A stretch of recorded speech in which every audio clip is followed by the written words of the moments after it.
सोलापूरमध्ये MIMने उमेदवार दिलेला नाही, कारण काँग्रेसला पाठिंबा देण्याबाबत मशिदीमधून फतवे निघत आहेत। मात्र या फतव्याविरोधात येथील समाज एक होईल आणि नरेंद्र मोदीच्या पाठीशी उभा राहील।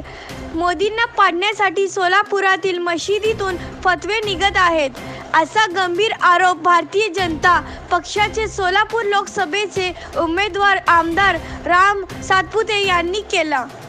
उमेदवार दिलेला नाहीये, कशा पद्धतीने बघता? कारण मागच्या काही दिवसापासून चर्चा सुरू होती की MIM उमेदवार देणार, मात्र उमेदवार देणार नाही अशा पद्धतीची भूमिका MIMने घेतलेली आहे। मुळात या ठिकाणी अशा पद्धतीने कायमच काँग्रेसची मानसिकता ही त्या ठिकाणी जिहादी लोकांना सोबत घेणं ही राहिलेली आहे आणि MIMने ज्या पद्धतीने इथं उमेदवार दिला नाही, इथं फतवे निघायला लागलेत, मशिदीमधून फतवे निघायला लागलेले आहेत की काँग्रेसला पाठिंबा द्या।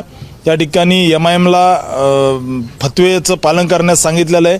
त्यामुळे निश्चित या ठिकाणी इथली जनता जाणते, इथला हिंदू सगळं जाणतो। त्यामुळे ह्या फतव्यांच्या विरोधात इथला समाज सगळा एक होईल आणि मोदीजींच्या मागे उभा राहील। मोदीजींना पाडण्यासाठी या ठिकाणी सोलापूरमध्ये मशिदीतून फतवे निघायला लागलेत, मी याचा निषेध करतो आणि पूजनीय डॉक्टर बाबासाहेब आंबेडकरांचं संविधान खऱ्या अर्थानं वाचवण्यासाठी आपण मोदीजींच्या मागे उभं राहावं।